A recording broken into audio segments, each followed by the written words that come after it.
seerota dinqisiisoo Kooriyaa Kaabaa kana hanga xumuraa dhageeffadhaa ajaa'ibsiifadhaa. Kooriyaa Kaabaa keessatti amantiin kamiyyuu dhorgaadha. Waaqni ni jira jechuun seeraan nama adabsiisa.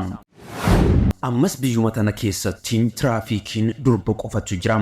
Tiraafikiin dhiiraa tokkoyyuu hin jiru. Filannoon Kooriyaa Kaabaa waggaa 5 gaggeeffama. Garuu kaardii filannoo irra kan jiru maqaa nama tokko qofatu jira.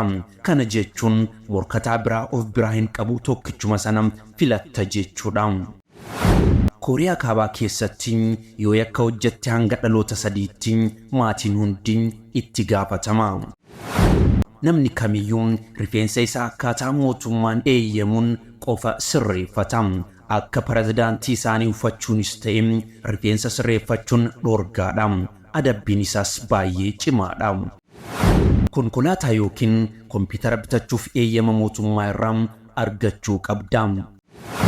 Akka biyyattii tanaatti TV 3 qofatu jira. Kaalandarri isaanii bara 1912 yeroo mootiin isaanii Kim Sung lammaffaan dhalate kaasanii laakkaa'u. Amma akka addunyaatti bara 2020 irra haa geenyu malee isaanii fi bara 112 irra reef jiru.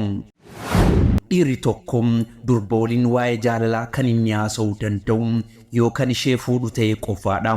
Gaafa guyyaa gaa'ilaa isaanii bakka awwaalchaa Kim Sung lammaffaa deemanii daawwachuun dirqamaadha. Kooriyaa Kaabaa keessatti akka biyyoota biroo taaksii fi gibirri uummata irraa hin funaanamu. Biyyattii tana keessatti qaama miidhamaan hin jiru. Yoo jiraates ni ajjeefama. Uffata jiinsii bifa samii yookaan bulee uffachuun dhorgaadha. Akka sirna impeeriyaalizimii US'tti ilaalama waan ta'eef. Yeroo mucaan dhalatu maqaa pirezidaantii isaanii baasuun hin danda'amu. Odoo pirezidaantiin isaanii hin muudamin dura baasanii fi yoo jiraatan maatiin maqaa mucaa kanaa dafanii jijjiiruun dirqamaadha.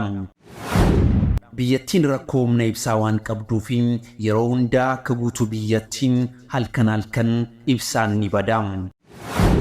Magaalaa guddoo Pyongyang keessatti nama eeyyamameef qofatu jiraachuu danda'a. Kooriyaa Kaabaa tana keessatti humni nama baratee 100% keessaa 100dha. Namni hin baranne hin jiru jechuudha. Biyya tana keessatti raadiyoo biyyattii sagalee hir'isuu malee dhaamsuun dhorgaadha. Waan baay'ee nama ajaa'ibudha. Kun mana gurbaa qaxaleeti. Gara yuutuubaraa fi tiktokaanis miseensa ta'uu hin dagatina. Isin jaalladha. Yeroo gaarii qabaadha.